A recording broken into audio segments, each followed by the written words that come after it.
authorised to speak on behalf of law-abiding firearms owners to speak against the firearms provisions in the Terrorism and Other Legislation Amendment Bill 2025. Let me be clear from the outset. The Bondi terrorist attack was an act of unspeakable evil.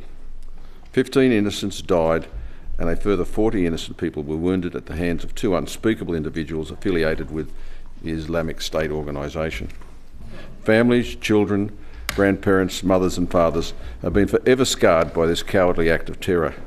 However, while the grief is real and lasting, the knee-jerk response offered by this bill is neither real or will provide a lasting positive effect on the safety of citizens of New South Wales.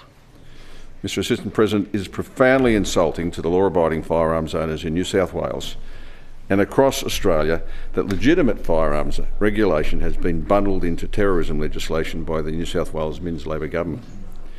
This conflation treats responsible licensed citizens who comply with some of the most stringent firearms laws in the democratic world as though they are a latent security threat. It collapses the vital distinction between criminal extremism and lawful civilian conduct, eroding the trust in government and undermining the principle that legislation should be evidence-based, proportionate and directed at the real sources of risk. Law-abiding firearms owners are not terrorists, nor are they adjacent to terrorism, and to legislate as if they are is a gross mischaracterisation that offends fairness, reason and the rule of law. Mr Assistant President, in the past week and a half, we have been witness to the deplorable and appalling avoidance and obfuscation from the Prime Minister and his federal Labor government. In the context of this debate, it is also important to note that how the federal Labor government has responded to this horrific attack. The Prime Minister, the Foreign Minister and the Minister for Home Affairs have all notably avoided any meaningful mention of the Islamic extremist nature of this attack. Inexplicably, Albanese, Wong and Burke instead invoked the spectre of right-wing extremism in relation to an event clearly motivated by Islamic State ideology. This misrepresentation is more than semantics. It demonstrates a refusal to confront the actual ideological drivers of terror in Australia. At a time when law-abiding firearms owners are being vilified in New South Wales, the federal government is ignoring the real extremist threat, failing to communicate honestly with the public, focusing on politically convenient narratives rather than evidence-based policy. Mr Assistant President, this disconnect at the federal level only reinforces why knee-jerk firearms laws in this state level are not the solution. Real safety comes from accurate threat assessment, proper intelligence and effective intervention, not from penalising lawful citizens. Mr Assistant President, further to this, there is another layer of accountability that must be addressed during the debate: the absolute hypocrisy of politicians here in this House and in the other place and at rallies and media events in the last 2 years. They justifiably deserve particular recognition and censure. Those who engaged in this, who failed to condemn such hatred that was expressed time and time again, or who excused it, must confront the moral and political consequences of their actions. If members of this House or the other place cannot recognise this or refuse to, then serious questions must be asked about what place they have in making decisions, shaping law and leading to this great state. Shame on you. You should consider leaving this place and going and providing the defence for the surviving terrorist. It is right up their alley. Reforms before the House are the product of haste, not judgment. By the Attorney-General's own admission, this legislation was assembled in a matter of days. It was rushed. It is poorly cobbled together. It is poorly thought through. And worst of all, it is simply politically expedient, and the majority of people in New South Wales throughout Australia see and know this. We have heard the Police Minister speak at length about consultation in her speech in the other place. Talking about consultation is not the same as meaningfully undertaking it. Consultation is only genuine if it occurs before legislation is drafted, not after a bill has been drafted, rushed through Cabinet and presented to this Parliament as a fait accompli. This bill would not have prevented the Bondi attack. It would not have interrupted the radicalisation of a single extremist or dismantled a single hate network. What it will do is penalise law-abiding citizens, particularly farmers and law-abiding sporting shooters and conservation hunters who already comply with some of the strictest firearms laws in the democratic world. Ultimately, the legislation serves as a convenient distraction from the government's failure to confront the real growing threats of anti-Semitism and extreme radicalisation in this city and throughout Australia. This legislation, introduced without consultation and lacking proper expertise in firearms management, is the worst example of an exercise in symbolic politics. It is legislative theatre designed to make headlines and not make New South Wales safer. New South Wales already operates one of the most restrictive firearms regimes in the democratic world. We have the Firearms Act 1996 with mandatory licensing, genuine reason requirements and continuous fit and proper person tests. Extensive police powers to cancel licences and seize firearms and intervene preemptively. A weapons prohibition order, stop and search powers, preventative detention and public safety measures under LEPRA. The reality is this: the New South Wales Police already have ample legal authority to intervene against dangerous individuals. Where harm occurs, it is not because the law was insufficient, it is because the systems were for identification, escalation and execution simply failed. The evidence presented by Dr. Samara McPhedran is clear. Dr. McPhedran is a highly respected multidisciplinary researcher and expert in violence, public policy and firearms-related research. She holds advanced degrees in psychology and law and has published extensively on topics including firearms violence and gun policy, homicide, domestic and family violence, suicide, mental health and the broader violence prevention and public policy issues. Dr. McPhedran, Australia's 2020 peer-reviewed study of Australian mass shootings over 50 years demonstrates conclusively that the type of firearm, the legal status of the owner or stricter restrictions do not prevent mass shootings. In Australia, mass violence is overwhelmingly driven by life stressors, obsessional grievance, social isolation and escalating hostility.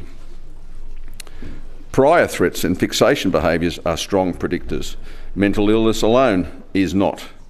Most importantly, offenders are often known but unmanaged, known to authorities but not effectively monitored. I will repeat this: most offenders are often known but unmanaged, known to authorities but not effectively monitored. In the case of Bondi, the attackers were reportedly already on the intelligence watch lists. Existing laws already allowed surveillance, preventative detention, mental health interventions, firearms prohibition orders and Commonwealth control orders. None of the additional firearms restrictions proposed in this bill would have triggered earlier identification, compelled intelligence escalation or prevented their access to non-firearms weapons. The proposed reforms are symbolic and not functional. Further restrictions carry real risks. They create false sense of security, distracting attention from the failures in the intelligence and police response.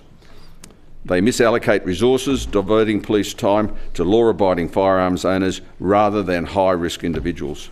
They erode trust between authorities and compliant shooters, reducing the flow of vital information. They risk displacement, where violent actors substitute knives, vehicles or improvised weapons, a pattern seen repeatedly internationally amongst terrorists. It's not just the guns. Shooters, Fishers and Farmers Party believes that New South Wales truly wants to honour the victims of Bondi attack. It must fix the systems that failed, not punish law-abiding citizens. The reforms that would genuinely enhance safety are clear. We must have mandatory escalation obligations for individuals on watch lists exhibiting concerning behaviour. We must have rigour, clarity for underused preventative powers, including mental health interventions and firearms prohibition orders. We must have weapon-neutral public safety measures, including enhanced knife and vehicle controls on high footfall areas. We must have post-release and post-watch list supervision with compulsory multi-agency case conferencing and risk assessment. We must have emergency response designed to include armed patrol saturation and real-time threat reporting. Any firearms legislation must satisfy 4 fundamental principles: causal relevance to harm, evidence-based necessity, proportionality, and non-punishment of lawful compliance. The Premier's proposed rushed and obviously poor thought-through approach meets none of these. Let's be honest here. All Chris Minns is trying to do is out-Roger Premier Roger Cook of the WA Labor government, while trying to out-Liberal the Libs in a fight for inner-city votes, and what an utter shit-fight and fiasco this firearms law has turned out to be. If Roger allows 5 firearms, Chris has out-Rogered him with 4 firearms. No risk assessment or real criminal data or research to back it up. It's just one-upmanship, pure and simple. Even John Howard thinks and said it is utter BS. Let me also address the Greens. They're clueless, and their clueless AJP lap muppet who consistently advocate for a blanket vilification of firearms owners. The Greens seem to prefer demonising law-abiding shooters rather than focusing on the intelligence and policing failures that allowed the Bondi tragedy to occur. Compliant, law-abiding firearms owners are not the source of violent crime, yet the Premier's proposals have been applauded by the lunatic left and the wokists in this and the other place in both major parties, and the woke independents in the other place punish them anyway.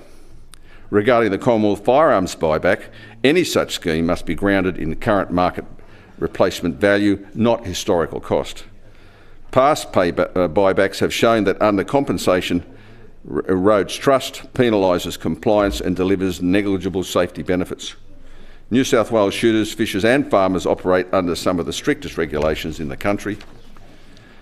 Any buyback that ignores the true value of firearms will be deeply unfair, but we know that inner city Labor and Liberal politicians don't care about fairness when it comes to people in the regional New South Wales or law-abiding and compliant firearms owners.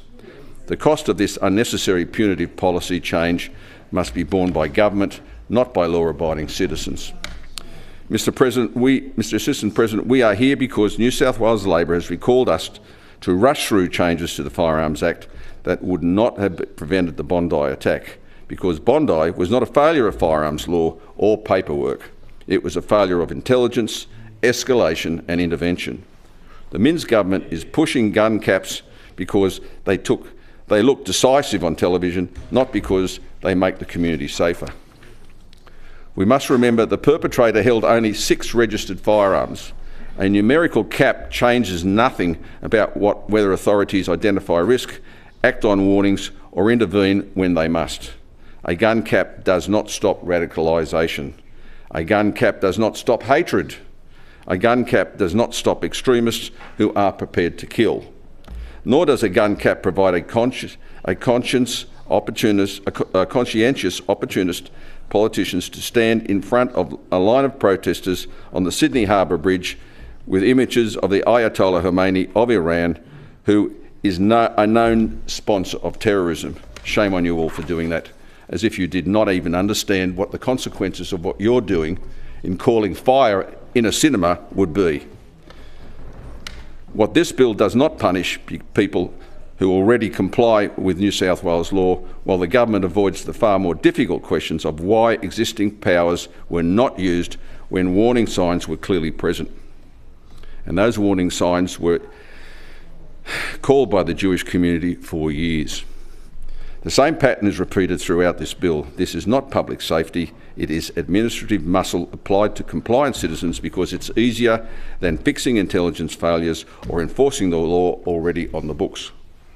This is the old political trick: change categories, tighten definitions, announce it as toughness while avoiding the real work of identifying extremists early and acting before they strike.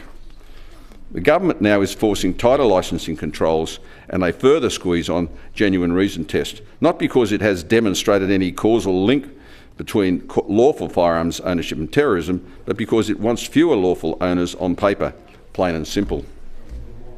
That approach will not make New South Wales safer. Fixing intelligence failures will make New South Wales safer. Acting on warning signs will make New South Wales safer. Using the powers that already exist will make New South Wales safer. Mr Assistant President, the Bondi massacre was not caused by insufficient firearms law, It was caused by intelligence failures, escalation failures, intervention failures and accountability failures. Further, restrictions on law-abiding firearms owners will not prevent future acts of terror. If the Minns government truly wants to make New South Wales safer, it must fix the systems that failed. Let's force Albanese into a Royal Commission. Let us look at the findings, then let us draft real legislation and have a real debate about making New South Wales safer and actually make our beautiful state safer. I urge members of the House to reject this theatre, this knee-jerk tightening of firearms laws, and instead support evidence-based reforms that target real risks and real failures. I will not support this bill in its current form and urge the members in this place to do what is right and do the same.